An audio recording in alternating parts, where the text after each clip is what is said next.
The 4 children arrived at 9:47 a.m. on a Tuesday. That's where I need to start. Not with the convention center. Not with the trade shows. Not with 6 years of floor plans and loading dock schedules and exhibitor contracts. With 4 children. They were standing in a perfect row at the registration B counter during setup for the Midwest Facilities Management Expo. Badge lanyards around their necks. Professional attire, and I don't mean children's dress-up. I mean tailored. Fitted. Adult cuts miniaturized without parody. The oldest couldn't have been more than 10. Their badges read: Kessler Integrated Solutions. Booth 4412. I checked the exhibitor manifest on my tablet. Booth 4412, Kessler Integrated Solutions. Paid in full. 8x10 standard, interior row, Hall C, contract signed 11 weeks prior. The children looked at me with polite, patient, professional expressions. The one on the left held a trifold brochure. She extended it. I took it. It was heavy stock. Good printing. Full color process with spot UV on the logo. I could feel the coating under my thumb. I opened it. I read every word. I closed it. I cannot tell you what it said. Not because it was redacted or encrypted or in another language. I read English sentences. I understood them while I was reading them. My eyes tracked left to right, line by line, and my comprehension was normal. But when I closed the brochure and looked up at the 4 children, I had retained nothing. Not the company's product. Not the copy. Not a single phrase. I opened it again. Read it again. Same experience, total legibility, 0 retention. Like reading in a dream. The children waited. I said, Are your parents here? The oldest one smiled. Professional smile. The kind you train. She said, We're the Kessler team for this event. Is there something we can help you with regarding our booth assignment? Her voice was a child's voice. Her sentence was not. I let them through. I should explain what my job actually is, because it matters for understanding how long it took me to recognize what was happening and why, once I did, I couldn't do anything clean about it. My name is Dana Reeve. I'm the Senior Event Services Manager at the Lakeshore Convention Center in Milwaukee. I've held that role for 6 years and worked in convention services in various capacities for 11. The Lakeshore is a 600,000 square foot facility with 4 exhibition halls, 2 ballroom complexes, 47 meeting rooms, a full commercial kitchen, a dedicated AV department, and a loading dock with 14 bays. We host between 90 and 120 events per year, ranging from consumer expos with 20,000 attendees to small corporate retreats with 40. My team, and I want to emphasize the word team, consists of myself, 2 assistant event managers, Corinne Aldana and Marcus Webb, a logistics coordinator, Jonas Hirsch, a registration systems specialist, Priya Kapoor, and a rotating pool of 7 to 12 part-time event staff depending on the size of the show. We also interface daily with the operations department, the in-house AV crew, building security, catering, custodial, and the general manager's office under Sandra Leong. On any given event day, I am in active communication with between 15 and 40 people. I say this because the stories you hear about people in my kind of situation always seem to involve someone alone. A night guard. A single operator. Someone in a booth or a tower or a basement, cut off. That was never my experience. I was surrounded. I had colleagues, supervisors, reports, vendors, exhibitors, attendees, union reps, fire marshals. I ate lunch with people. I attended Monday status meetings with 11 other department heads. My phone rang constantly. I want that to be clear because what I'm describing happened in broad daylight, in a building full of people, across events attended by thousands, and the reason I couldn't stop it isn't that I was isolated or silenced or that the institution covered it up. It's that there was nothing to cover up. Everything worked. I let the Kessler children through because, procedurally, there was no reason not to. Their badges were valid. Their booth was contracted and paid. The exhibitor services packet had been sent to their listed email and the signed acknowledgement was on file. Jonas had confirmed their electrical and internet requirements 2 weeks prior. Their freight had arrived on schedule through Bay 9, 4 standard shipping crates, properly manifested, weight verified, and placed in their booth footprint by our union crew without incident. I walked to Hall C after my encounter at Registration B. The Kessler booth was set up.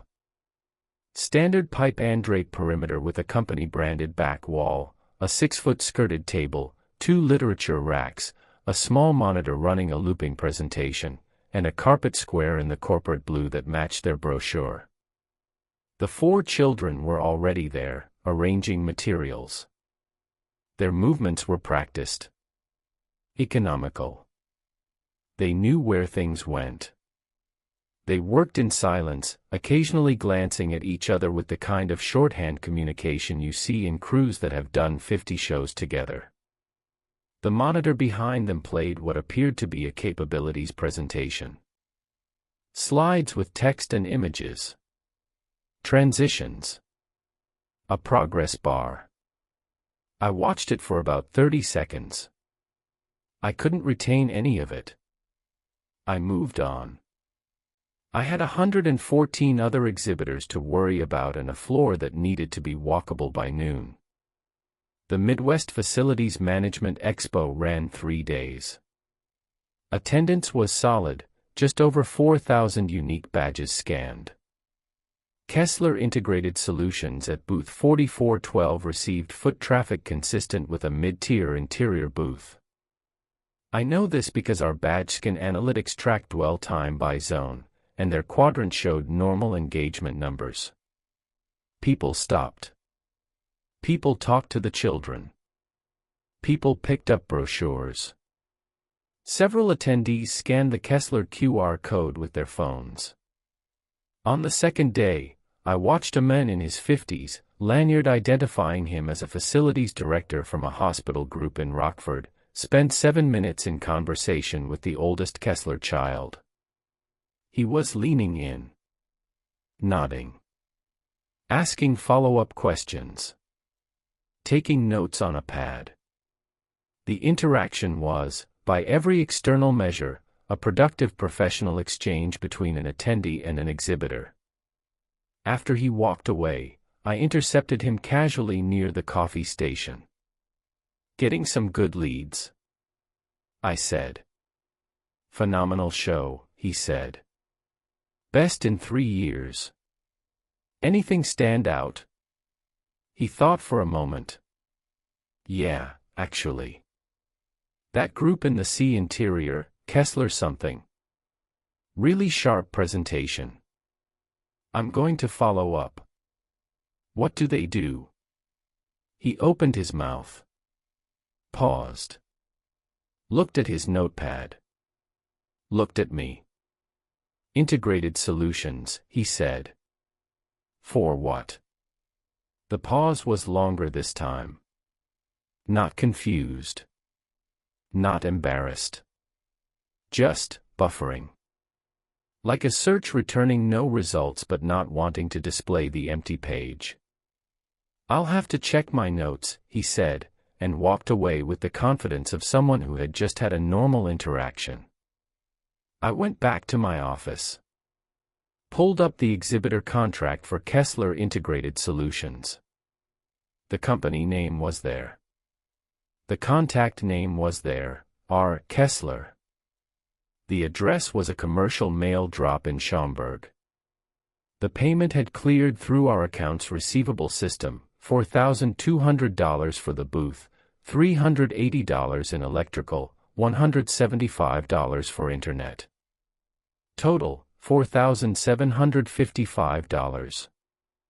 Paid by wire transfer, received and reconciled. I pulled the bank reference on the transfer. The originating account belonged to the Lakeshore Convention Center Operating Fund. We had paid ourselves. Our accounting system showed the transaction as incoming revenue. The amount was real. It had been deposited. It balanced. But the source, when traced past our own receivables interface and into the actual bank record, resolved to our own operating account. The money had not entered the system. It had circulated within it. I flagged this for Sandra Leong the next morning. She reviewed it with our controller, a precise and unflappable man named Garrett Moy. Garrett spent 2 hours on it and came back with an explanation that was, on its face, reasonable. A processing error in the wire reference coding had made it appear as an internal transfer when it was actually an external payment that had been misrouted through a holding subaccount during a system update 6 weeks prior. It happens, he said. Not often, but it happens. He showed me the corrected ledger entry. The payment now originated from a standard external commercial account. I looked at the account number. It was plausible. I had no way to verify it independently without requesting bank records I had no authority to request. I let it go. The Kessler booth broke down on schedule. The freight was packed and picked up by a carrier. I checked the bill of lading, standard LTL shipment to an address in Schaumburg. The children were gone by the time the union crew started pulling pipe and drape. No one saw them leave. Badge scan records showed 4 exit scans through the south lobby at 4:52 p.m., which was plausible for an exhibitor wrapping up on the last day. I kept one of the Kessler brochures. I'd pocketed it during the show, deliberately, to examine later. When I pulled it out of my desk drawer the following Monday, it was blank. Not faded. Not smeared. The paper stock was the same, heavy, coated, the spot UV still tactile under my fingers. But both sides were white. No ink. No images. No logo. No text. I held a professionally printed blank trifold. I showed it to Corinne. She turned it over twice and said, "Printer error." It was printed when I picked it up. I read it. What did it say? I couldn't answer. Not because I was protecting information or being evasive. I had read it. I could remember the act of reading it. I could not access a single word. Corinne handed it back. "That's weird," she said, and returned to her floor plan for the upcoming home and garden show. She was not incurious. She was not dismissive. She was busy. We were always busy. A convention center in season is a machine that runs on momentum, and strange things, minor, inexplicable, forgettable, happen constantly. Freight arrives with no shipper. Badges print for people who didn't register. Rooms get booked twice with no conflict. These things resolve themselves or they don't, and you move forward because the next event is already loading in. That's what I did. I moved forward. The blank brochure went into my desk drawer and stayed there, and the Midwest Facilities Management Expo was archived as a successful event with strong exhibitor satisfaction and a 12% attendance increase over the prior year. The next show was the Great Lakes Dental Association annual meeting, a 4-day medical conference with an attached exhibit hall. 230 exhibitors. 12,000 projected attendees. I'd managed this event for 5 consecutive years and knew the exhibitor base well, the same major dental equipment manufacturers, the same software companies, the same regional labs and suppliers. During exhibitor check-in on setup day, I processed credentials for a company called Bridger Dental Dynamics. Booth 2207. 2 representatives, a man and a woman in their early 40s, impeccably professional, with an ease of manner that suggested extensive trade show experience. Their badges were valid. Their contract was on file. Their booth was set up by end of day, a 10 by 10 corner unit with a custom modular display, product samples under acrylic cases, a demo station with a working monitor, and literature racks stocked with full-color cell sheets. I picked up a cell sheet. Read it. Retained nothing. I put it down and felt, for the first time, a specific and located chill. Not in my chest. In my professional judgment. That part of my mind that manages logistics and anticipates problems, it went quiet for a moment, the way a motor pauses between cycles, and in that silence I understood that I was not looking at a one-time anomaly. I went back to my office and searched our records for Bridger Dental Dynamics. Contract signed 9 weeks prior. Contact name, M. Bridger. Payment, $6,100 total. Wire transfer. I didn't trace the bank reference. I was afraid of what I'd find and more afraid that Garrett would correct it again with a plausible explanation that would leave me holding nothing. Instead, I did something I'd never done in 11 years of event work.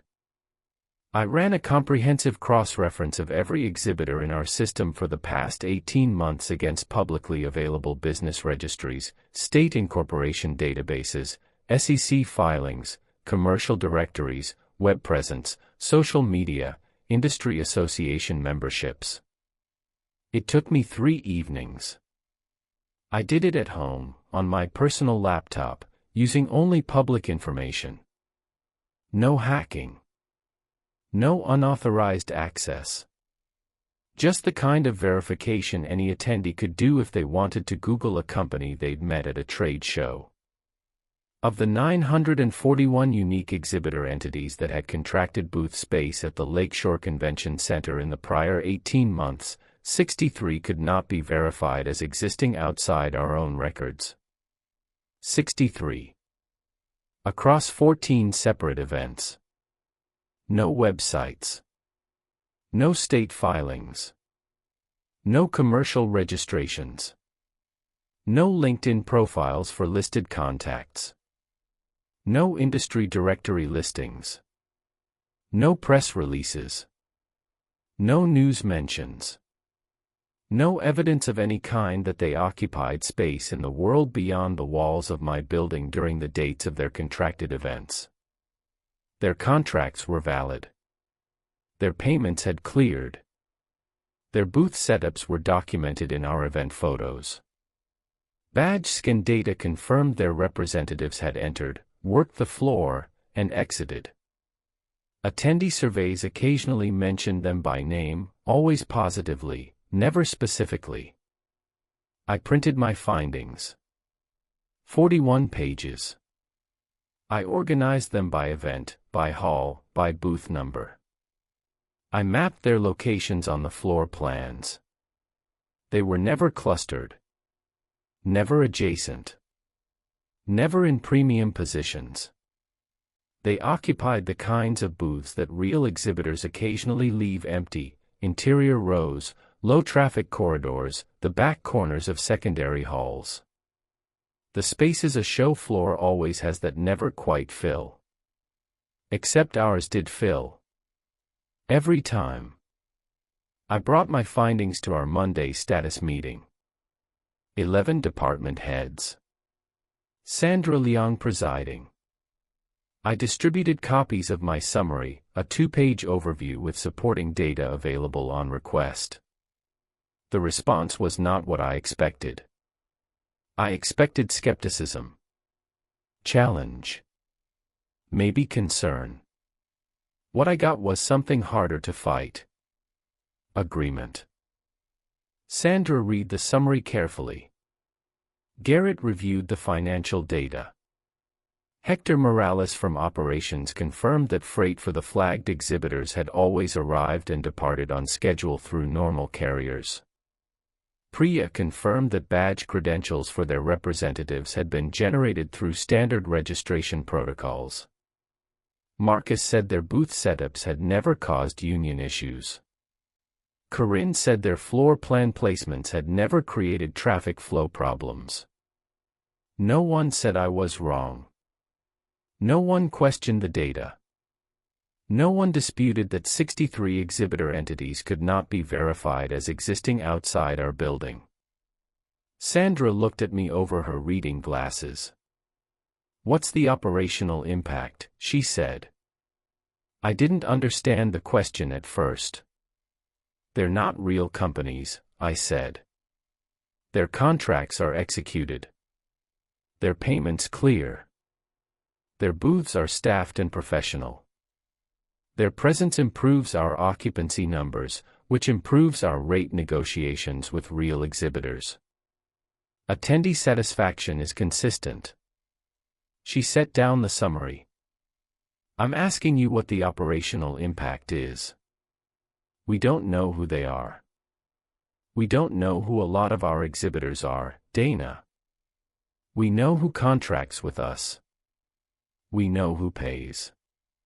We know who shows up and behaves professionally on our floor. That's the business we're in." Garrett nodded. Not conspiratorially. Practically. He was a man who reconciled ledgers. The ledgers reconciled. I looked around the table. 11 faces. No hostility. No secrecy. No conspiracy. Just a room full of professionals assessing an irregularity against the metrics that governed their work, and finding the irregularity non-actionable because it produced no negative outcome on any axis they were responsible for measuring. The meeting moved on to catering minimums for the upcoming bridal expo. I sat with my 41 pages in my lap and felt something I can only describe as the floor shifting, not physically, but categorically. The ground I stood on was made of procedures, standards, contractual obligations, and measurable outcomes. I had just discovered that the ground included 63 hollow spaces, and the building's entire weight-bearing structure had quietly redistributed itself around them. After the meeting, Marcus caught me in the hallway. "You okay? Did that bother you at all?" He leaned against the wall. Marcus was 34, sharp, reliable, and had worked under me for 3 years. He was not a person who ignored things. "Honestly," he said. "A little. But I've been thinking about it since you mentioned the Kessler thing last month, and I keep arriving at the same place Sandra did. What's the harm? We don't know what they are. We don't know what a lot of things are. I don't know what's in half the freight that comes through Bay 9. I don't know what half our exhibitors actually sell. I look at contracts and floor plans and electrical requirements. That's my job. Their stuff checks out. Their brochures go blank, Marcus." He was quiet for a moment.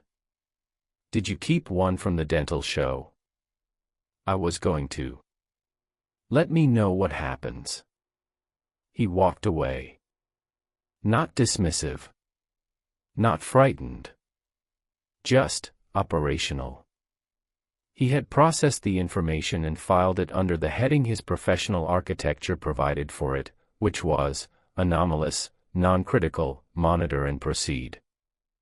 I kept a Bridger Dental Dynamics cell sheet. Sealed it in a manila envelope, dated and initialed the seal, and locked it in my office file cabinet. By the following Wednesday it was blank. The paper was warm when I opened the envelope. Not hot. Body temperature. As if someone had been holding it. The Great Lakes Dental Show closed with our highest exhibitor satisfaction scores in 6 years. Bridger Dental Dynamics received an 8.4 out of 10 in the post-show exhibitor survey, which meant someone from their organization had responded to our email survey, from an address on our mailing list, rating their experience positively and offering constructive feedback about signage placement. I read the feedback. Clear, specific, professionally worded. I could retain it. It was about our facility, not about them. The moment the content referenced their own company, my comprehension slid off it like water off coated paper. Over the next 4 months, I tracked the phenomenon with increasing precision and decreasing alarm. I want to be honest about that second part. The alarm faded. Not because I stopped finding things, but because what I found kept being, by every functional measure, fine. Here is what I learned.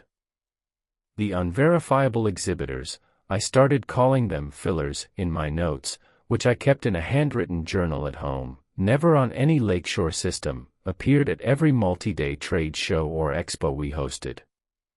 They did not appear at single-day consumer events, private corporate functions, or conferences without exhibition components. Their presence required a trade show floor with open booth inventory. Their booth count per event varied but followed a consistent ratio. At events with high exhibitor sell-through, where real companies had purchased most available booths, the filler count was low. 2 or 3. At events with weaker sales, where the floor had significant unsold inventory, the filler count rose. The maximum I recorded was 19, at an underperforming construction industry show that had only sold 61% of available booth space. The fillers brought the effective occupancy to 94%. Every time. Within 2 percentage points. 92 to 96%. I pulled 5 years of historical occupancy data. Before my awareness of the phenomenon, the Lakeshore had reported average show floor occupancy between 89% and 96%. These were numbers I had cited in sales presentations. Numbers our business development team used to attract new events. Numbers Sandra reported to the Convention Center Authority Board. I could no longer determine how much of that occupancy had ever been real. I shared my tracking data with Corinne and Marcus over lunch one Thursday. Not in a conference room. Not formally. At a Thai restaurant 2 blocks from the center, over pad CEW and iced tea, like 3 colleagues discussing a workplace curiosity. Corinne had been doing her own quiet observation. She told us she'd started checking filler booths during active show hours, walking the floor, stopping, engaging. They're good, she said. Whatever they are. They're really good. I stood at a filler booth for the HVAC show, Meridian Air Systems, booth 3318, doesn't exist, and watched them demo a product. A ductless mini-split heat pump. I could see it. I could hear the guy explain the installation process. He answered my questions. Technical questions. Correctly, as far as I could tell. I looked up the specs he cited later and they were real specs from a real product made by a real manufacturer. He was just representing it under a name that doesn't exist. Did you retain what he said? I asked. Most of it. The technical stuff, yes. The stuff about his company, no. It just wasn't there when I tried to recall it. Marcus had a different observation. He'd been monitoring badge scan data at filler booths and comparing it to real exhibitor booths in the same traffic zone. Dwell time is identical, he said. Within seconds. Whatever an attendee does at a real booth, how long they stand, How many questions they ask, how many pieces of literature they pick up, they do exactly the same thing at a filler booth. Not approximately. Identically. Down to the scan in, scan out timestamps. What does that mean? Corinne said. I think it means the fillers aren't performing for the attendees, Marcus said. I think the attendees are performing at the fillers. The booth sets the parameters, and the visitor fills them. We sat with that. So the attendees are real, I said. Completely real. Verified dental professionals, licensed HVAC contractors, whatever the show is. Real people with real jobs and real reasons to be there. And they're interacting with something that doesn't exist. They're interacting with something that exists here, Marcus said. In the building. During the show. It just doesn't exist anywhere else. And they don't notice. Why would they? The experience is normal. The booth looks right, sounds right, functions right. They get what they came for, or they think they do. Their leads go dead after the show, sure. But leads go dead all the time. That's trade shows. Half the contacts you make never pan out. He was right. That was the thing. He was exactly right. In an industry where failed follow-ups, dead email addresses, and companies that fold between shows were completely normal, the filler's dissolution after each event was indistinguishable from the baseline noise of commerce. I asked the question I'd been avoiding. Is the number growing? Marcus pulled out his phone. He'd built a simple spreadsheet. Event by event, month by month, the filler count mapped against total booth inventory. The ratio was stable. 92 to 96% effective occupancy, maintained consistently over the 18 months I'd been tracking. But our real exhibitor sales had declined 7% over that same period. Which meant the fillers had increased by 7%. Not because they were growing, exactly. Because the real exhibitors were shrinking. Industry consolidation, budget cuts, a shift toward digital marketing, the same pressures every convention center was facing. Our booth sales were softening across nearly every show category. And the fillers were compensating. Exactly. Precisely. As if the building, or whatever the building hosted, would not permit the floor to fall below a threshold of populated activity. I brought this to Sandra. Just the two of us, in her office, with the door closed. She listened to everything. The tracking data. Corinne's field observations.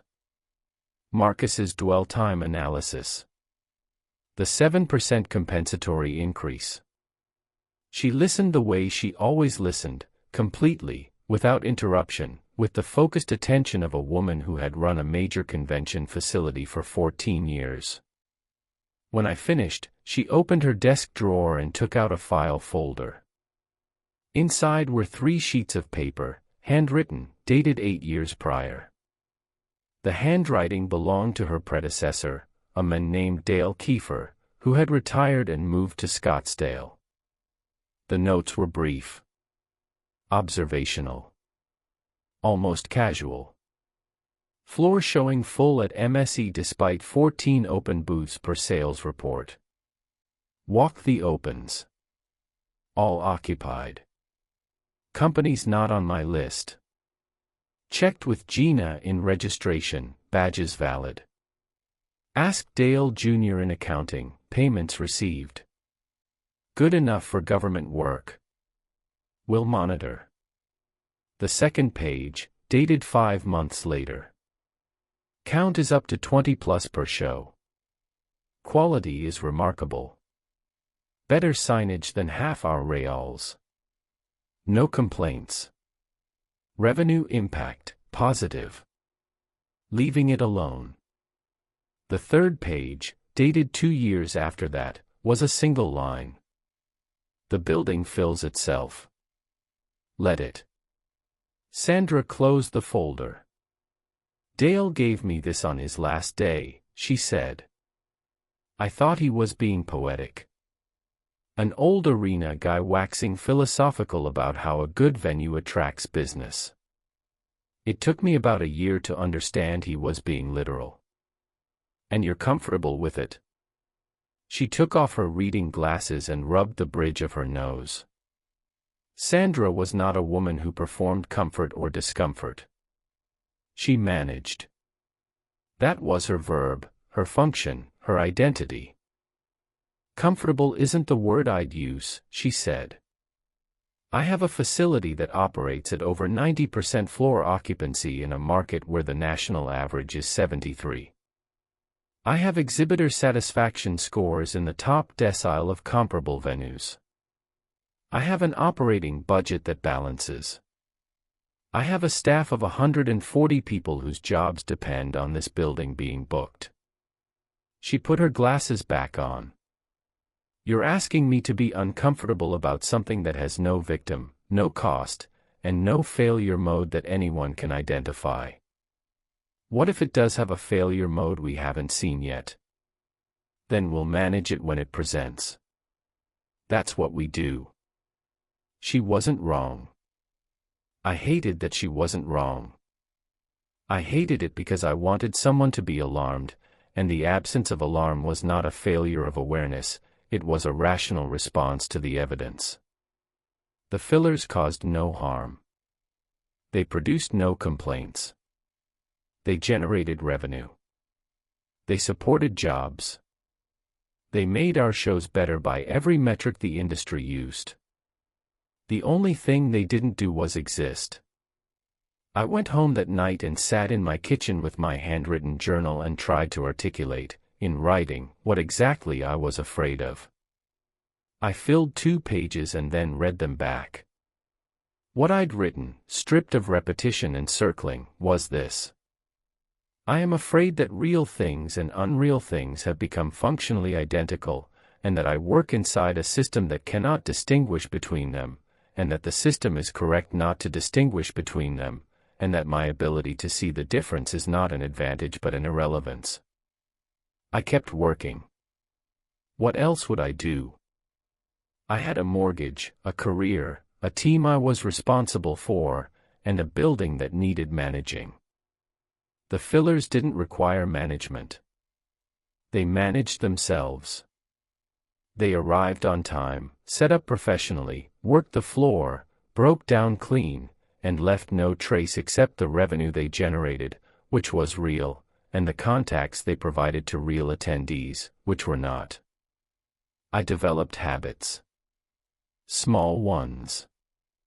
During active shows, I would walk the floor with a highlighter and a printed exhibitor map, marking each booth I could verify as real and each one I couldn't. The marked maps accumulated in my home journal. I began to see the filler pattern not as random gap filling but as something with a spatial logic. They distributed themselves to optimize traffic flow, placing themselves at dead ends, corridor turns, and low-energy zones where attendee foot traffic naturally dropped off. They were, in effect, performing the exact function a skilled event manager would perform if she could conjure exhibitors to order, filling the holes that made a floor plan feel incomplete. They were doing my job. Part of it.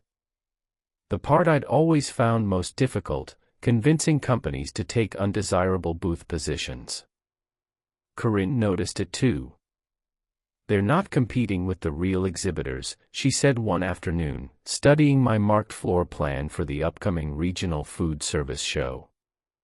Look, they never take premium positions. Never take end caps or main aisle corners. They take the spots nobody wants. Because those are the spots that are empty. Right, but it's more than that. If they were just filling empties, you'd expect some randomness. These placements are optimized. Whoever, whatever, is doing this understands trade show floor dynamics better than most show organizers I've worked with. She was right. The fillers weren't just present. They were good at this. Better than random. Better than competent. They made our floors better. That was the part that eroded my resistance. Not the fear. The quality. 7 months into my tracking, something changed. The Midwest Regional Auto Parts Association held its annual show at the Lakeshore, a mid-tier event, historically solid, about 600 booths. We'd sold 510. Respectable but not full. I expected roughly 90 filler booths to bring us to the usual threshold. During setup, I walked the floor with my map. I counted filler booths as they assembled. I counted 114. That was 24 more than needed to reach 96% occupancy. For the first time, the fillers had exceeded the compensation band. Total effective occupancy, 104%. Which was impossible. We didn't have 114 empty booths. We had 90. The fillers had not merely filled empty spaces. 24 of them occupied positions that, on my floor plan, were assigned to real exhibitors. I checked the real exhibitors in question. They were all legitimate companies. Verified, established, with real sales histories at our venue. But when I walked to their contracted booth positions, the fillers were there instead. I called the first company on my list, a brake parts distributor from Kenosha that had exhibited with us for 9 years. "We're set up and ready to go," the sales manager told me. "Looks great this year. You're at booth 1740. That's the one." I was standing in front of booth 1740. It was occupied by Cornerstone Automotive Components. 2 representatives in matching polos. A banner with a logo. A product display. Badge credentials valid. Cornerstone Automotive Components did not exist. "Can you send me a photo of your booth?" I asked the brake parts distributor. He sent it within a minute. I opened it on my phone. The photo showed his booth, his banner, his products, his team, at a location I was looking directly at. The same overhead lighting. The same carpet. The same pipe and drape configuration. We were seeing different things in the same place. I walked to the booth. Stood in it. The Cornerstone representatives looked at me pleasantly. "Can we help you?" one said. My phone buzzed. The brake parts manager had texted, "I can see you on the floor. Come say hi." I looked up. Across the aisle, 60 feet away, I could see no one looking at me. I did not say hi. I walked back to my office. My hands were steady. My breathing was normal. I felt something beyond fear, something I've been trying to name for over a year now, and the closest I've come is this: professional obsolescence. Not the fear that something terrible was happening. The recognition that something was happening that was better at my job than I was, and that it had stopped waiting for empty spaces. I called Marcus and Corinne to my office. Told them what I'd found. Showed them the photo from the brake parts distributor, side by side with my own photo of the same booth location. 2 different realities, both documented, both visually consistent, both impossible. Marcus sat down slowly. "It's not filling gaps anymore." "No. It's replacing." Corinne had her arms crossed. "The brake parts guy sees his booth. His team is there. His customers will find him. From his perspective, everything is normal. And from ours, he's not there. Cornerstone is. So which is real? He is. He has 9 years of history, a warehouse in Kenosha, a sales tax ID, and a team of real human beings. But his booth is also real. He sent you a photo. He can see you from it. His customers are visiting it. His experience of this show will be completely normal. I understood what she was saying. Both were real. Both were functioning. The brake parts distributor would have a successful show, make contacts, close deals, and go home satisfied. And Cornerstone Automotive Components would do the same, for whatever doing the same meant when you didn't exist outside the building. The overlap wasn't a conflict. It was a layer. The show ran its 3 days. Every metric was strong. Attendee traffic was higher than projected. Exhibitor satisfaction was our best on record. Post-show surveys described the floor as well-curated, easy to navigate, and surprisingly comprehensive. A show organizer from the Auto Parts Association emailed Sandra to say it was the best laid-out show they'd seen at any venue in a decade. I pulled the data afterward. Of the 624 effectively occupied booths, 114 were fillers. Of those 114, 24 overlapped with real exhibitors. Both existed simultaneously in the same physical space. Both were visited by real attendees. Both generated badge scan data. Both appeared in event photography. The photos were the worst part. I pulled the official event photographer's gallery, 460 images. In wide shots of the show floor, I could see both realities. A booth position would show the brake parts distributor's banner in one photo and the Cornerstone banner in another, depending on the angle, the time of day, or something I couldn't identify. Both were in focus. Both were properly exposed. Both were real photographs of real objects. I showed the photos to Marcus. He looked at them for a long time. "Dana," he said, "what's our real exhibitor close rate this quarter?" I checked. It had dropped another 3%.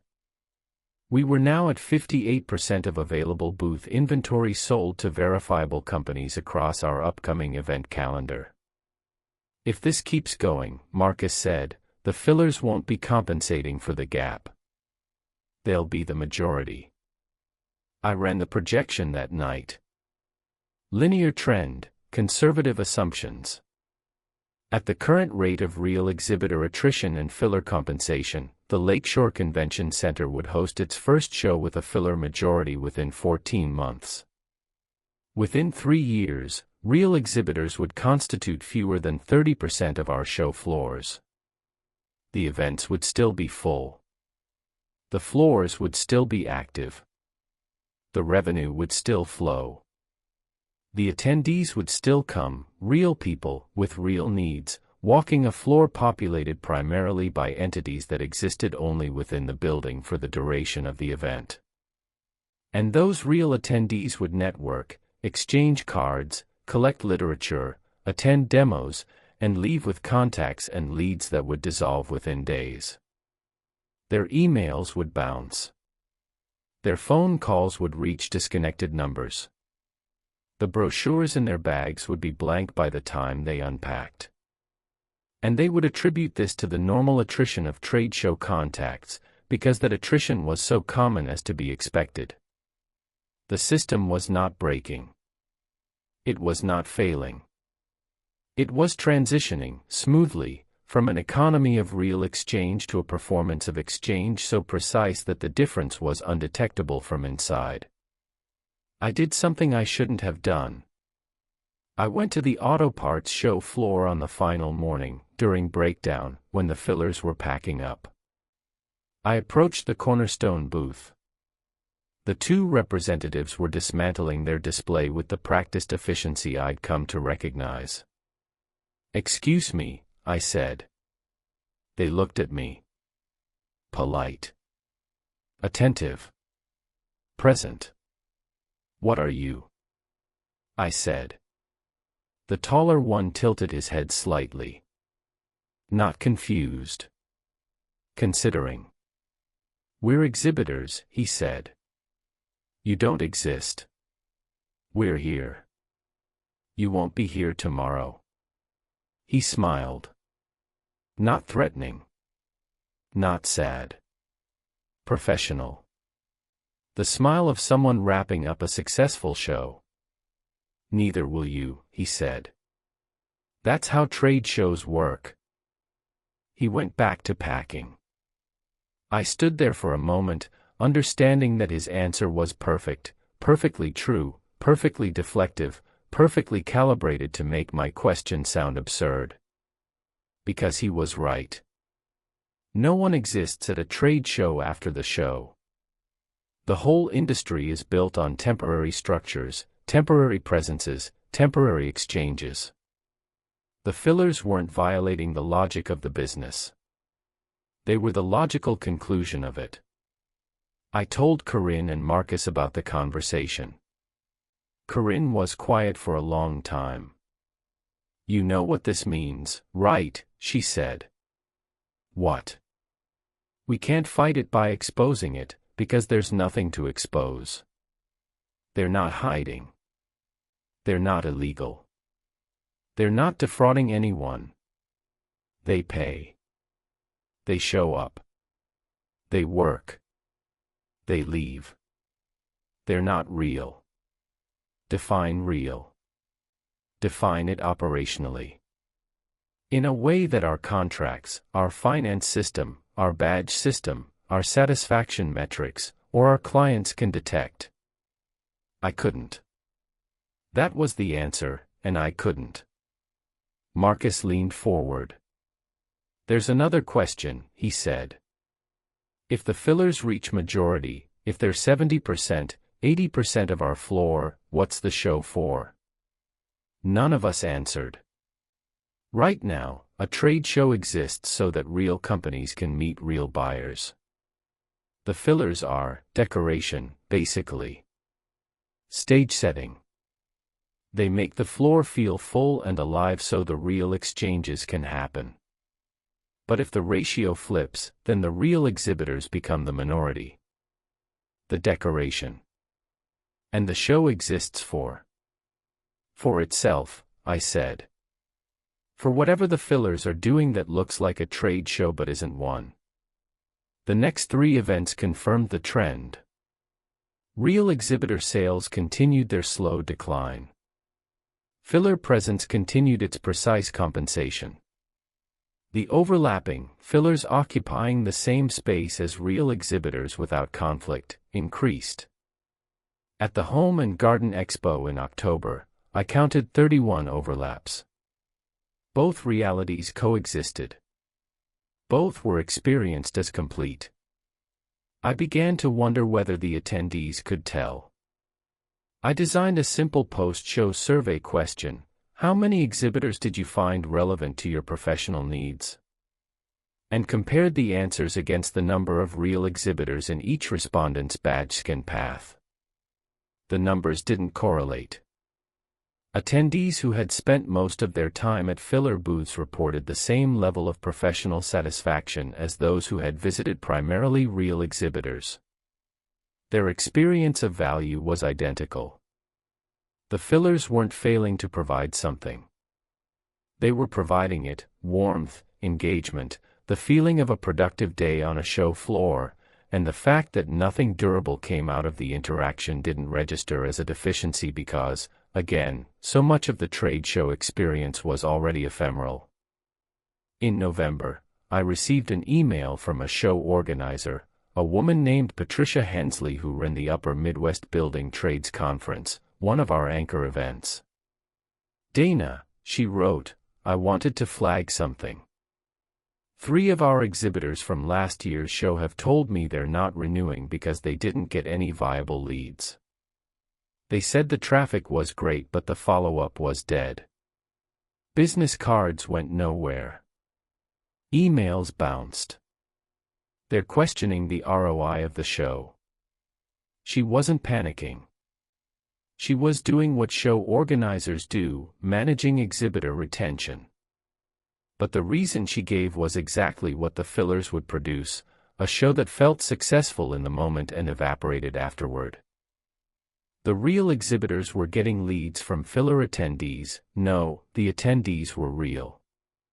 The real exhibitors were getting foot traffic and engagement from real attendees who had also visited filler booths and were spreading their attention and their budgets across a floor where an increasing percentage of options didn't exist.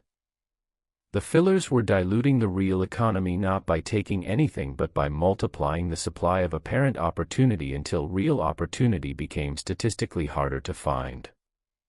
I wrote back to Patricia, "We're monitoring show floor dynamics and optimizing placement for next year's event. Let me work on some strategies to improve lead quality." I don't know what those strategies would be. Removing filler booths. I had no authority over them. They had valid contracts.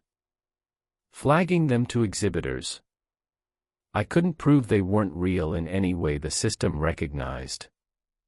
Warning attendees. Warning them about what? Professional, well-staffed booths with accurate technical knowledge and pleasant representatives. January. The annual planning retreat. Sandra, all department heads, the business development team, the authority board liaison. A full day in conference room A with catered lunch and a printed binder of projections, budgets, and strategic priorities. Page 14 of the binder was the exhibitor pipeline report. Forward bookings for the next fiscal year. I'd helped compile it. The numbers were strong, booth sales up 4% over the prior year's pace. I looked at the numbers. I looked at Garrett across the table. He met my eyes briefly and looked away. I opened my laptop and ran the names. Right there at the table, while Sandra presented the strategic overview, I cross-referenced the forward bookings against public business registries.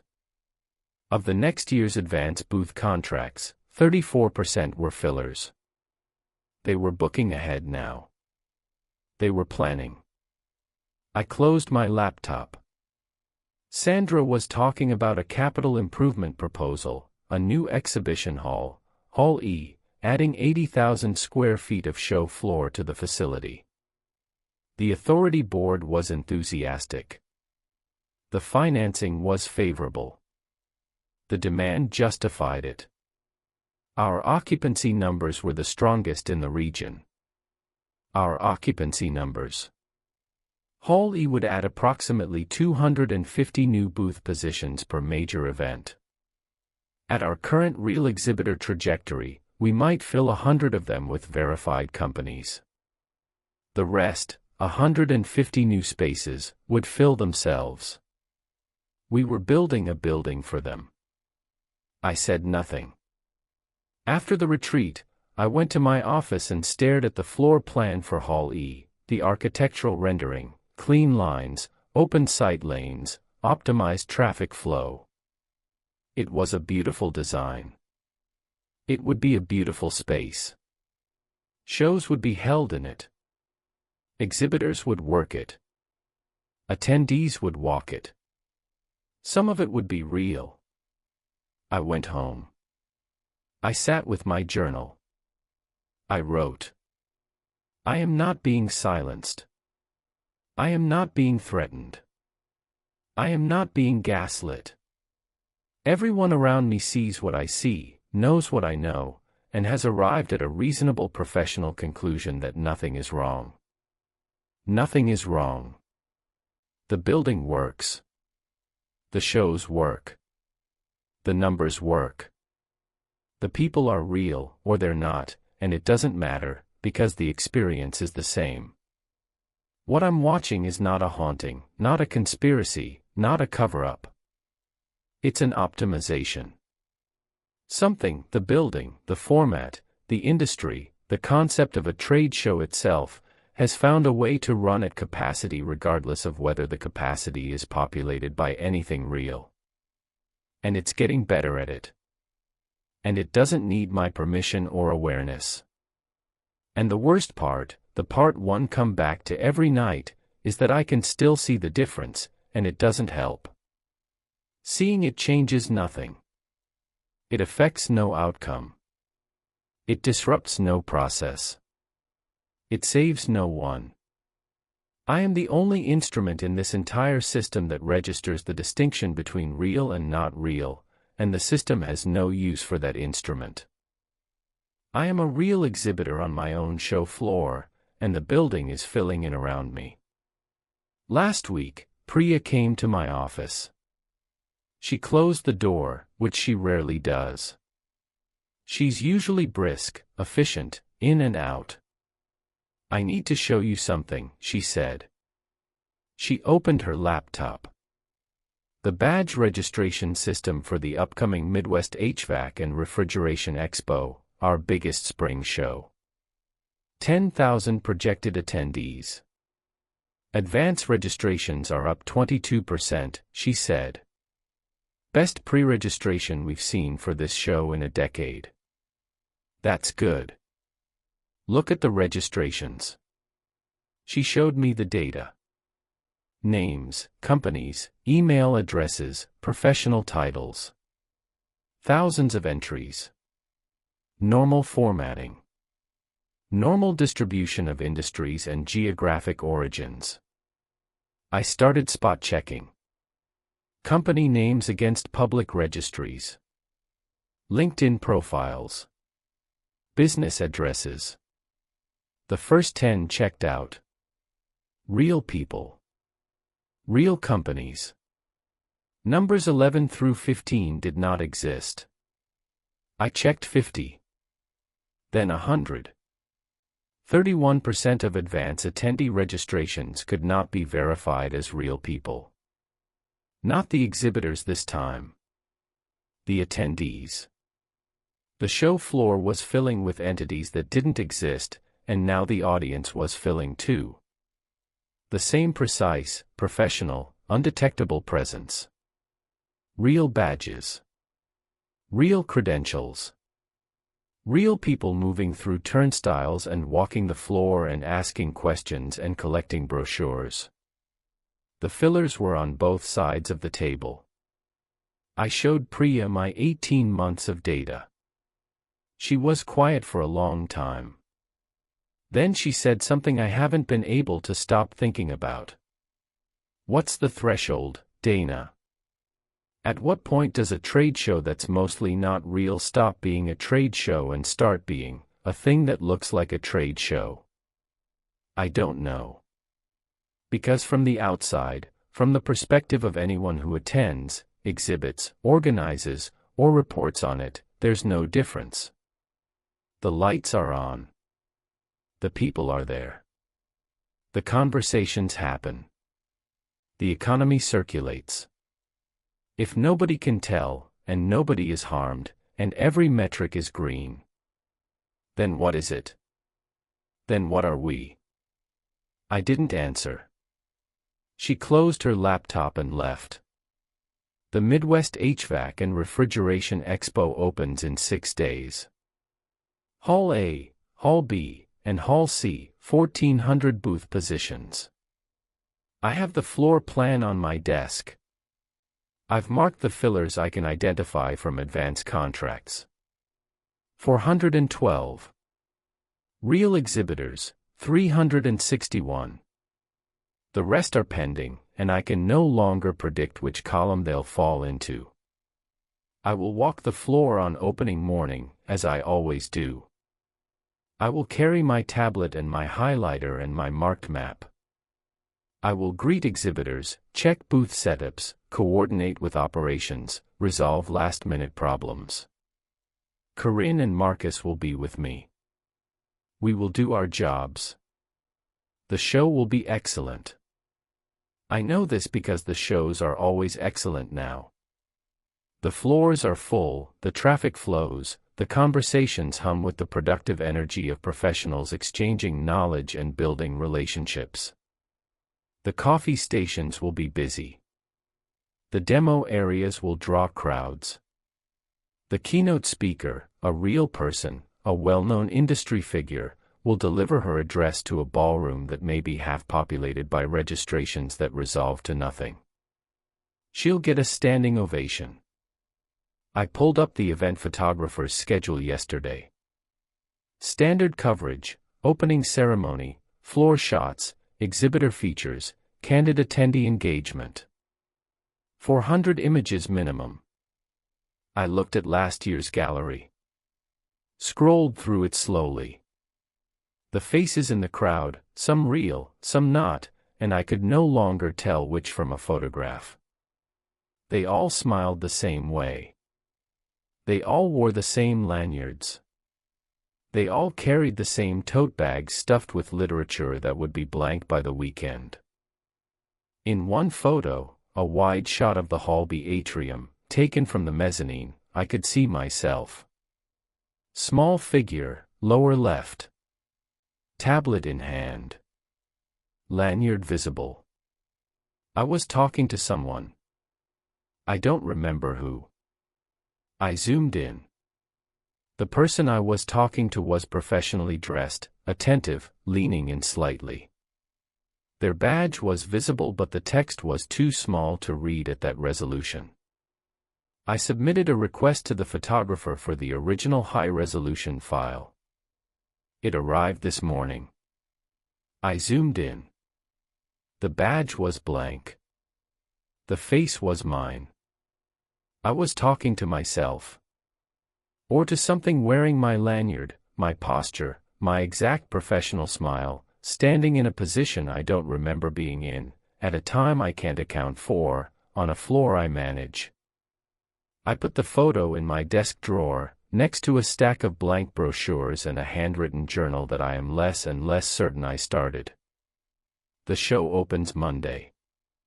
The building is ready. It's always ready.